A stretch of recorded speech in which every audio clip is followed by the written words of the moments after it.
Salut les voyageurs, salut les passionnés de technologie, c'est une nouvelle vidéo qui commence aujourd'hui ici et cette fois-ci je ne vous parle pas de technologie comme ces dernières semaines. Vous avez vu que j'ai testé un appareil photo, le Sony ZV-1, très bon appareil photo, petit, à emmener avec vous en voyage et qui va vous permettre de faire des vidéos 4K de très bonne qualité.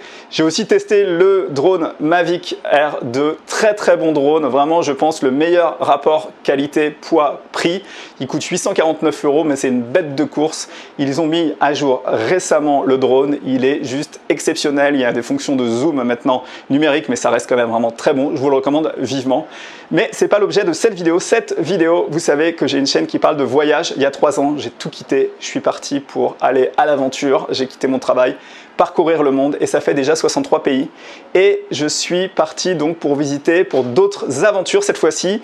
Je suis resté coincé un petit peu en Turquie il y a quelques mois puisque j'étais en train de faire tout mon tour de la Turquie et je passais vraiment un très bon moment. Puis il y a eu la crise du Corona, je suis revenu en France, je suis revenu en Turquie et impossible de continuer mon voyage, impossible de retourner en France. Donc je suis resté confiné en Turquie pendant quasiment 3 mois à Kayseri dans le centre. C'était une très belle aventure, très belle expérience. Au début un peu flippante parce que je me suis retrouvé seul avec moi-même et je ne savais pas finalement comment m'occuper. Les premières semaines c'était limite dépression donc j'étais pas bien et au fur et à mesure je me suis un peu détendu, je me suis dit qu'est-ce que tu peux faire. J'ai pris 50 heures de cours photo donc je suis supposé être meilleur en photo.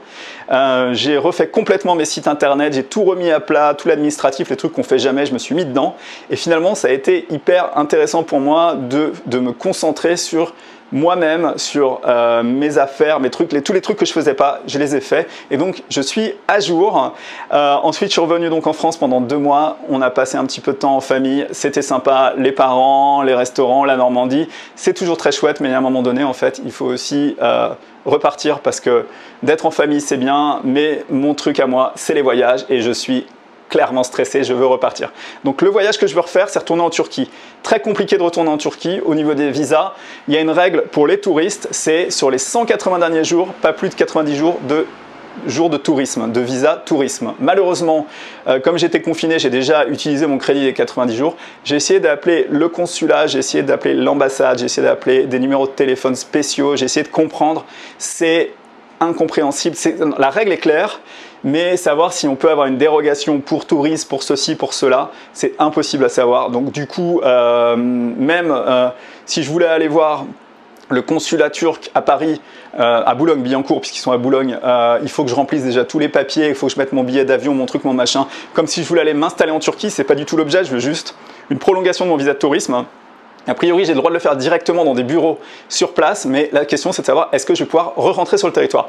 Donc comme je suis pas sûr, j'ai décidé de faire une petite étape dans une ville que je veux visiter depuis très longtemps. C'est Mykonos en Grèce. Quand j'étais à Athènes, j'avais regardé les billets d'avion, c'était plus de 200 € aller-retour et je me suis dit non, laisse tomber, tu le feras une autre fois. Et là j'ai trouvé par hasard, c'est peut-être le destin, qui sait, j'ai trouvé un aller simple pour aller de Paris à Mykonos pour 36 € avec EasyJet et je me suis dit c'est la bonne occasion, il faut que tu y ailles, c'est un signe du destin. J'ai regardé sur la carte, je me suis fait tout un itinéraire, donc ça va être Mykonos en premier, on va rester 4-5 jours, 3 jours, je ne sais pas exactement, j'ai demandé à des recommandations autour de moi. Il y a Lucas et Antoine, 2 abonnés qui m'ont dit non, il faut rester 2 jours, 3 jours maximum, donc je pense que je vais écouter leurs conseils.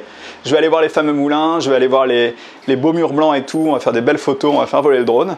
Et ensuite de Mykonos, j'ai décidé donc de rejoindre une deuxième île qui sera moins touristique, là où je vais aller voir la Grèce un peu plus authentique et les îles un peu plus authentiques, en tout cas moins touristiques que Santorin et Mykonos. Donc je vais rester aussi 2-3 jours dans une ambiance plus locale et ensuite je vais prendre un bateau pour essayer de rejoindre Izmir. Alors je passe par la côte, il y a une ville, j'ai oublié le nom, sur laquelle je vais arriver donc en Turquie et après remonter à Izmir, rejoindre Mustafa que vous avez déjà vu dans les vidéos précédentes. Mais la question c'est de savoir est-ce que les Turcs vont me laisser rentrer sur le territoire, sachant quand même que le tourisme pour la Turquie c'est important, mais d'un autre côté la France et la Turquie en ce moment c'est un peu bam bam, bis bis, on s'engueule. Je t'aime, moi non plus. Donc l'objet des prochaines vidéos, ça va être de voir si je peux retourner donc en Turquie, finir mon voyage, retrouver Mustafa. Donc ça va être aussi de découvrir les îles grecques. Donc si vous n'êtes pas abonné à ma chaîne et que vous êtes nouveau ici, n'hésitez pas à vous abonner. Vous allez voir, il y a plein de nouvelles aventures à venir et on fera aussi voler le drone là-bas dans les îles grecques et en Turquie. Et on essaiera aussi de voir ce que donne l'appareil photo, le Sony ZV-1 et le drone, donc DJI Mavic 2 R. très bon drone pour le moment, mais on va voir s'il est aussi bon que ça en voyage. Donc moi je vous dis abonnez-vous et je vous dis à très vite pour de nouvelles aventures, des voyages sur la chaîne de Benji Around the World. Ciao les amis!